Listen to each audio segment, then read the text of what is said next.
अगर आपने मेरा YouTube चैनल अभी तक सब्सक्राइब नहीं किया तो कृपया सब्सक्राइब बटन को दबाइए और सभी वीडियोस को सबसे पहले देखने के लिए कृपया बेल आइकन पर क्लिक करें। नमस्कार दोस्तों, आपके अपने YouTube चैनल में मैं आपका बहुत बहुत स्वागत करता हूं। जब भी आप म्यूचुअल फंड के बारे में कोई भी रिसर्च करते हैं या ऑनलाइन किसी वेबसाइट पे देखते हैं तो आपको हमेशा देखने को मिलेगा कि वहाँ पे दो प्लान्स जो आपके सेम म्यूचुअल फंड के लिस्टेड होते हैं, दो तरह की NAVs वहाँ पे लिस्टेड होती हैं। एक होता है रेगुलर प्लान और एक होता है डायरेक्ट प्लान। कई बार आप ये सोचने पे मजबूर हो जाते हैं कि इसमें से कौन सा सेलेक्ट किया जाए। तो यहाँ पे मैं आपको बता दूं कि इन दोनों के बीच में क्या डिफरेंस है। डायरेक्ट प्लान वो होता है कि जहाँ पे आप सीधा म्यूचुअल फंड हाउस से यूनिट्स परचेज कर रहे हैं। मान लीजिए मुझे किसी एक म्यूचुअल फंड की 100,000 या 2,000 यूनिट्स चाहिए, तो मैं वहाँ पे सीधा फंड हाउस के पास जाऊँगा, उनकी वेबसाइट पे जाऊँगा और सीधा उनसे खरीदूँगा। तो ये होता है डायरेक्ट प्लान।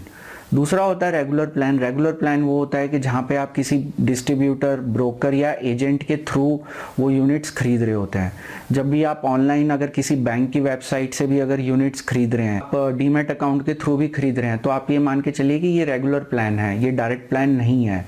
लेकिन हमेशा फंड हाउस जो है वो आपको ये शो करेंगे कि डायरेक्ट प्लान के थ्रू निवेश करने में इन्वेस्टर को ज़्यादा फ़ायदा है, क्योंकि वहाँ पे उसको ज़्यादा रिटर्न मिलते हैं। मैं इस चीज़ से सहमत हूँ, लेकिन क्या आप इसी बेसिस के ऊपर डायरेक्ट प्लान में इन्वेस्ट करें? तो यही हम आज चर्चा करेंगे इस वीडियो में कि डायरेक्ट प्लान और रेगुलर प्लान में से आप कौन सा प्लान सेलेक्ट करें। कुछ निवेशकों ने मुझे लिखा और उन्होंने कंपेयर किया डायरेक्ट प्लान को इंश्योरेंस के साथ, ऑनलाइन इंश्योरेंस के साथ। मैं यहाँ पे क्लैरिफाई करना चाहूँगा कि डायरेक्ट प्लान जो म्यूचुअल फंड का, आप उसको ऑनलाइन इंश्योरेंस से नहीं कंपेयर कर सकते। इसका कारण यह है कि इंश्योरेंस जो है वो एक टाइम परचेज होती है, वन टाइम परचेज होती है, जबकि म्यूचुअल फंड्स ऐसी चीज़ है कि जो आप रेगुलर बेसिस पे खरीदते रहते हैं, बेचते रहते हैं। तो यहाँ पे आपको इस चीज़ को ध्यान में रखना पड़ेगा कि ऑनलाइन इंश्योरेंस एक वन टाइम परचेज है, जबकि डायरेक्ट प्लान म्यूचुअल फंड का वो आप रेगुलर बेसिस पे करते हैं, तो उसी हिसाब से आपको उसका फ़ायदा और नुकसान देखना पड़ेगा। मेरा पर्सनल ओपिनियन ये है कि आप रेगुलर प्लान में परचेज करें, ना कि डायरेक्ट प्लान में।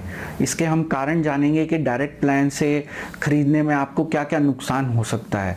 मैं डायरेक्ट प्लान के अगेंस्ट नहीं हूँ, लेकिन आपको इसका इवैल्यूएशन करना पड़ेगा। तो आपको ये जांचना परखना पड़ेगा कि क्यों आप रेगुलर प्लान के थ्रू इन्वेस्ट करें और डायरेक्ट प्लान को अवॉइड करें। तो मैं अब आपको ये 5 कारण इस वीडियो में बताऊंगा, जिससे आपको ये जानने में मदद मिलेगी कि डायरेक्ट प्लान के थ्रू इन्वेस्ट करने में आपको क्या नुकसान हो सकता है। पहला कारण है कि साइज़ ऑफ पोर्टफोलियो। अब यहाँ पे जो एवरेज इन्वेस्टर होता है या जो आम निवेशक होता है, उसका जो पोर्टफोलियो का साइज़ है वो इतना बड़ा नहीं होता। अगर आप HNI हैं, NRI हैं या आपका पोर्टफोलियो का साइज़ बहुत बड़ा है, वहाँ पे हो सकता है आपको डायरेक्ट प्लान के थ्रू इन्वेस्ट करने में फाइनेंशियली एब्सोल्यूट टर्म्स में अच्छा खासा फ़ायदा हो। नॉर्मली मैंने देखा है कि डायरेक्ट प्लान की जो NAV है और रेगुलर प्लान की जो NAV है उसमें 0.5% तक का डिफरेंस होता है, या कई केसेस में 0.25, 0.3 तक का डिफरेंस होता है। अगर आप मान लीजिए 10,000 रुपये, 1,00,000 रुपये निवेश कर रहे हैं, अगर आप उसको कैलकुलेट करेंगे कि एब्सोल्यूट टर्म्स में आपको कितना फ़ायदा है, तो आपको पता लगेगा कि उसका आपको एक्चुअल में कितना फ़ायदा है। वो फिगर जो है उससे आप डिसाइड कर सकते हैं कि आपको डायरेक्ट प्लान में इन्वेस्ट करना है या रेगुलर प्लान में। अब यहाँ पे डिसीजन लेते हुए आपको देखना पड़ेगा कि डायरेक्ट प्लान के बेनिफिट्स क्या हैं और रेगुलर प्लान के बेनिफिट्स क्या हैं, या डायरेक्ट प्लान के नुकसान क्या है और रेगुलर प्लान के नुकसान क्या है। रेगुलर प्लान का सिर्फ एक ही नुकसान है कि वहाँ पे जो आपका रिटर्न है वो थोड़ा सा कम हो गया, लेकिन उसके काफ़ी फ़ायदे हैं जो कि डायरेक्ट प्लान के नुकसान हैं। पहला जो इसमें हमने डिस्कस किया अभी कि साइज़ ऑफ पोर्टफोलियो, तो यही एक कारण है कि आप छोटे निवेशक हैं तो आप रेगुलर प्लान के थ्रू करिए, क्योंकि उसके अंदर जो आपका एब्सोल्यूट फ़ायदा है वो कम है कंपेयर टू अगर आप एक बड़े निवेशक हैं। अगर आप बड़े निवेशक हैं तो मैं आपको ज़रूर सलाह दूंगा कि आप डायरेक्ट प्लान के थ्रू निवेश करें। दूसरा कारण है कि जो रिकॉर्ड्स होते हैं इन्वेस्टमेंट के, उनको मेंटेन करना। अब जो निवेशक है वो हो सकता है 10 म्यूचुअल फंड में निवेश कर रहे हैं, 5 में कर रहे हैं। अब डायरेक्ट प्लान में क्या है कि आपको हर फंड हाउस के पास अलग से जाना पड़ेगा। तो ये इस तरह से है कि आप 10 दुकानों से सामान अलग अलग खरीद रहे हैं। और आपको उसका रिकॉर्ड रखना पड़ेगा। लेकिन रेगुलर प्लान में क्या है कि आपकी जो ये सारी 10 चीज़ें हैं वो आप एक ही वेबसाइट से मान लीजिए खरीद रहे हैं, तो उस केस में क्या है कि आपके पास एक रिकॉर्ड रहता है इन्वेस्टमेंट का। आपको ये जान के हैरानी होगी कि भारतीय फाइनेंशियल सिस्टम में 22,000 करोड़ की ऐसी फाइनेंशियल इन्वेस्टमेंट्स हैं जिनका कोई वली वारिस नहीं है। उसमें क्या होता है कि जो लीगल ईयर्स होते हैं या जो भी बेनिफिशियरी होते हैं उनको मालूम ही नहीं होता कि ऐसी कोई इन्वेस्टमेंट की गई थी। तो इस केस में अगर मान लीजिए मैं अपना एग्जांपल दूं, मैंने अगर मान लीजिए डायरेक्ट प्लान में 10 म्यूचुअल फंड हाउस से म्यूचुअल फंड्स में निवेश किया। अब हो सकता है कि मैं उसका ट्रैक ना रख पाऊँ, या हो सकता है मुझे कुछ हो जाए, मेरे बाद जो मेरे बेनिफिशियरी हैं जो लीगल ईयर है उनको मालूम ना हो, या हो सकता है उन 10 में से उनको सिर्फ 6-7 इन्वेस्टमेंट्स के बारे में मालूम पड़े, 1-2 इन्वेस्टमेंट्स के बारे में उनको मालूम ही ना पड़े। तो ये सारे झंझट होते हैं डायरेक्ट प्लान में। जबकि रेगुलर प्लान में क्या होता है, जो मैंने जिसका फ़ायदा उठाया हुआ है, मैंने एक बैंक के साथ म्यूचुअल फंड अकाउंट खोला हुआ है।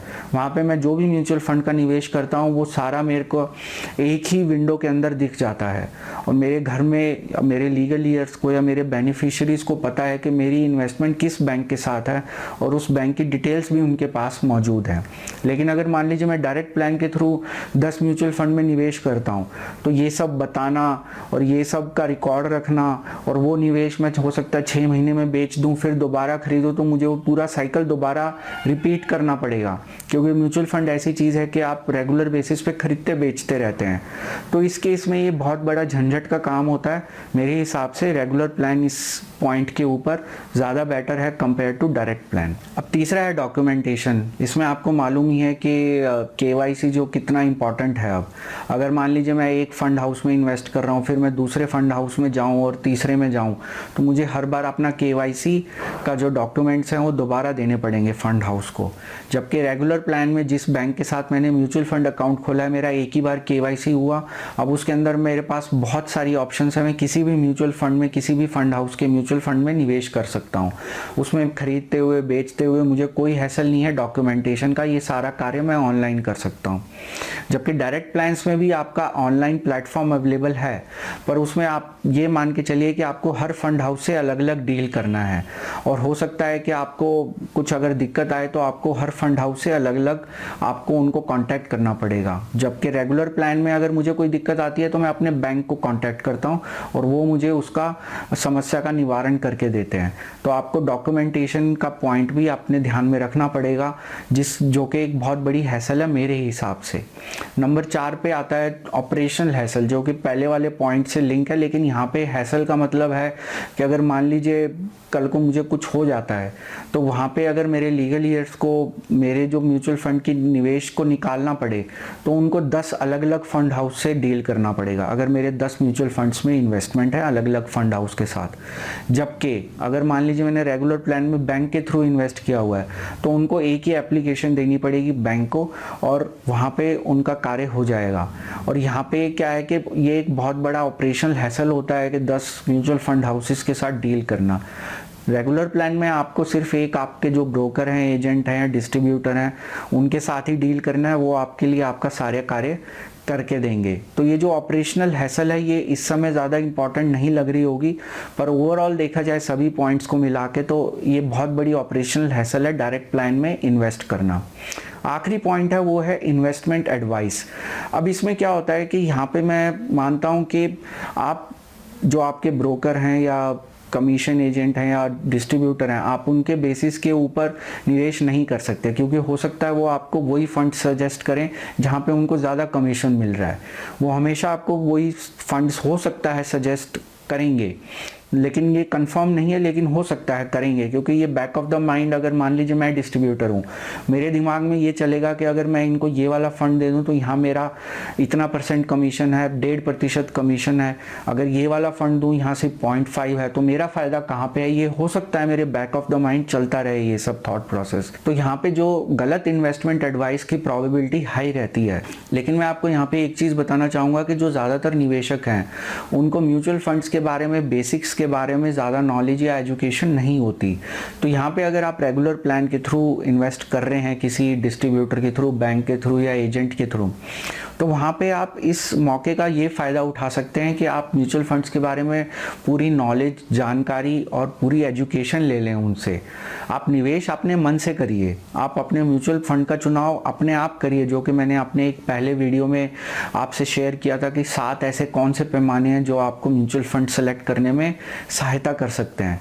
तो आप अपना निवेश का डिसीजन आप खुद लीजिए, इन्वेस्टमेंट करिए रेगुलर प्लान के थ्रू, और आप अपने जो डिस्ट्रीब्यूटर हैं, बैंक हैं, जो ब्रोकर हैं, उनका आप लाभ उठाइए म्यूचुअल फंड के बारे में नॉलेज गेन करने में, उसके बारे में जानकारी गेन करने में। आप उनसे पूछिए कि इस म्यूचुअल फंड में क्या होता है, इस प्रकार में क्या होता है, बैलेंस डेप्ट ओरिएंटेड में क्या, बैलेंस्ड इक्विटी ओरिएंटेड में क्या होता है। तो ये सब जानकारी आप उनसे गेन करें। हो सकता है ये जानकारी आपको नेट पे भी मिले, लेकिन जब आप किसी के सामने फेस टू फेस, काफ़ी लोग फेस टू फेस डिस्कशन में ज़्यादा कंफर्टेबल होते हैं रादर इंटरनेट पे सर्च करने में।